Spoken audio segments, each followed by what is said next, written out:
Support Name Explain on Patreon for $1 a month to enjoy ad-free videos, exclusive content, your name at the end of each video, as well as the chance to have your idea for a Name Explain video made into reality. Go to patreon.com/Name Explain or click the link down below.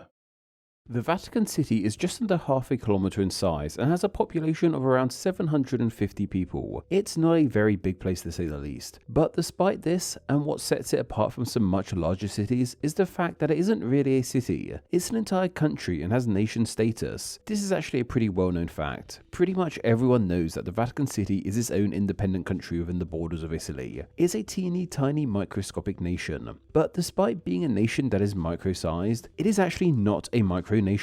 What's going on here? Does the Vatican secretly have way more land than people we don't know about, like some kind of national treasure style mystery? And yes, I know a Da Vinci Code reference would make more sense here, but I've never seen or watched it. Or maybe there's some kind of weird legal loophole that no one knows about that stops it from actually being a nation like we presume. Well, that isn't the case at all. While you can't call the Vatican City a micronation, you can instead call it a microstate. Yeah, it turns out microstates and micronations are two completely different things. And this is what this video is actually all about. It's just an interesting misnomer that I wanted to talk about and wrapped up in a hopefully more clickable title and thumbnail. Sorry to disappoint anyone hoping that this was some kind of strange conspiracy theory or something. What this means is that there are two different kinds of micro countries on our planet. Microstates and micronations. And despite these names both being similar to one another, they actually represent two very different things.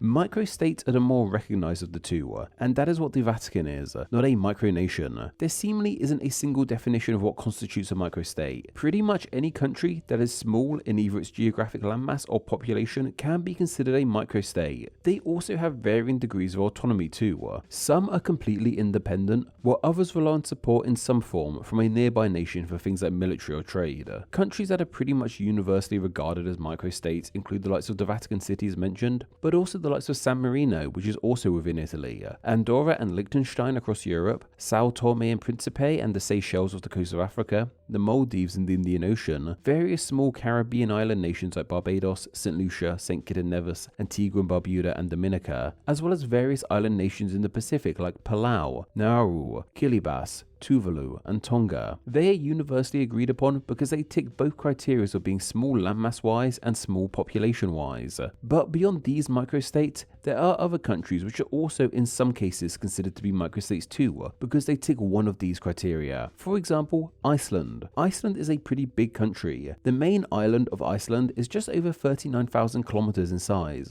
making it the 18th largest island on the planet, not including entire continents like Afro-Eurasia or Australia. But because it has such a small population of just under 400,000 people, it is considered to be a microstate. This is also the case for Belize too, which is nowhere near as small as other microstates, but has a fairly small population too, around the same size as Iceland. Then we have other microstate contenders on the other end of the spectrum, places that are small geographically but have pretty sizable populations.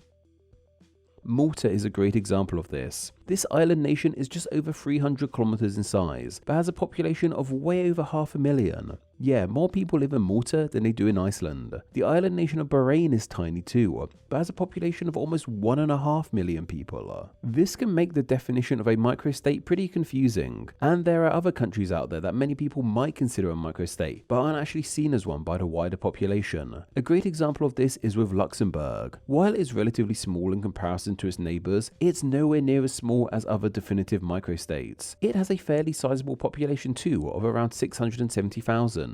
This also applies to other potential microstates too, like Lebanon and Djibouti. As the definition of a microstate is so ambiguous, it means that some pretty big places can actually be considered microstates. Like some perceive Greenland as a microstate because of its incredibly low population of just 50,000 or so people. Yeah, the biggest island on the planet can be considered a microstate. At this rate, why don't we just call the entire continent of Antarctica a microstate too, considering no one really lives there on a regular basis? Though maybe that's a little bit too silly. And speaking of silliness, many microstates seem to really revel in their diminutive stature and geographic quirkiness. The microstates of Europe even have their own Olympic-style summer sports event called the Games of the Small States of Europe. It's held every 2 years and includes the likes of Andorra, Liechtenstein, San Marino, as well as some of the other more ambiguous ones like Iceland and Malta. Interestingly enough, Luxembourg is actually allowed to be in these games, and so is Montenegro, which hasn't really come up prior to this as being a microstate. The Vatican, however, isn't part of it. I guess the Pope's shot put game isn't too strong.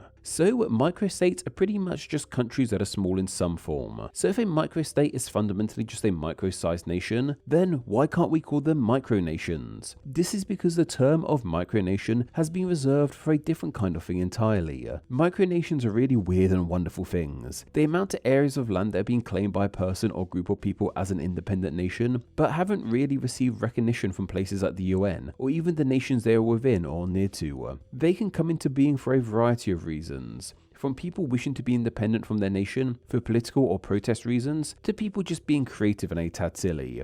Take something like the Republic of Molossia, which is just over an acre of land in Nevada. It was claimed as independent by one Kevin Bow in 1977. Like, it even has its own currency and, according to Wikipedia, a national drink. Then there's also the Murrurundi Republic in Australia, which was claimed by the Murrurundi people as their homeland. And a rather well-known one is the Principality of Sealand, which isn't any land, but actually an old Second World War fort off the coast of England. It was claimed by Paddy Roy Bates, and today his son Michael is the current prince. One I've actually visited is Freetown Christiania in Copenhagen, a small artistic part of the city which claimed independence from the rest of Denmark. Some are a tad sillier, however.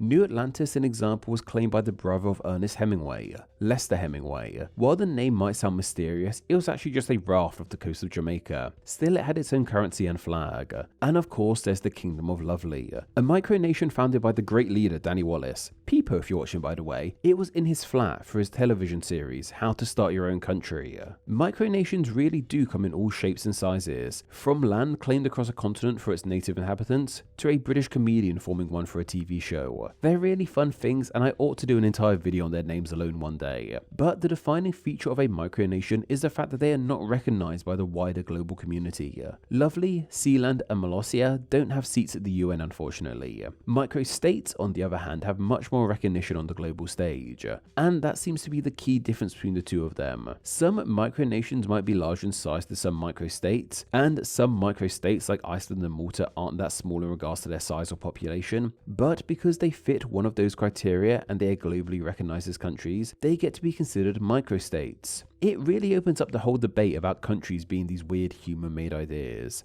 Like, most countries exist simply because enough people deem them to exist. Like, if everyone all of a sudden stopped accepting Canada as a country, then I guess it could be considered a micronation too. A very large one at that. Sorry to pick on Canada if any Canadians are watching. But all of this explains to us why somewhere like the Vatican City isn't a micronation. That's the wrong name entirely for what this thing really is.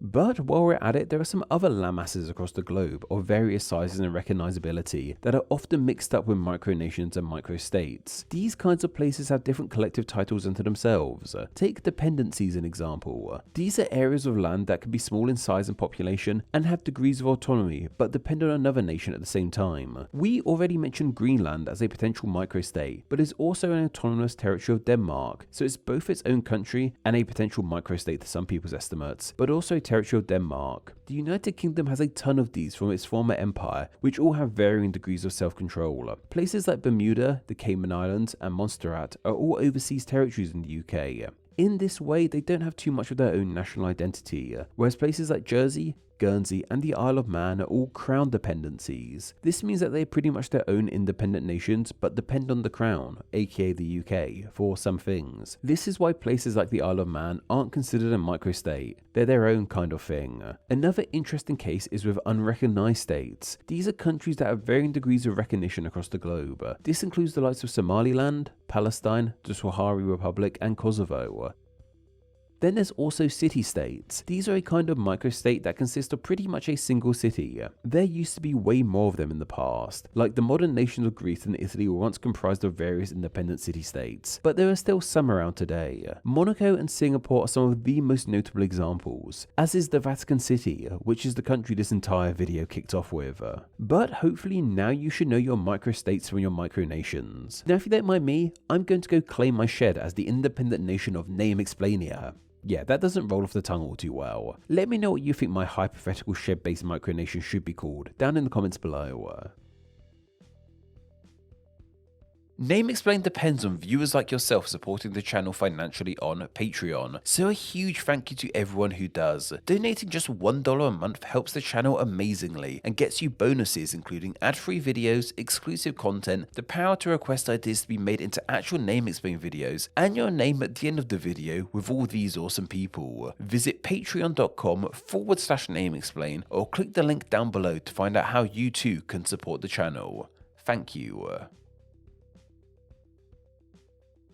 Thanks for reaching the end of the video. Why not watch another and subscribe to keep up to date on all things Name Explain. You can find myself on Instagram where I'm Name Explain YT, and join the Facebook group Friends of Name Explain to talk with myself and other name nerds. All that will be linked down below. Anyway, I hope you enjoyed this video, and once again, thank you all so much.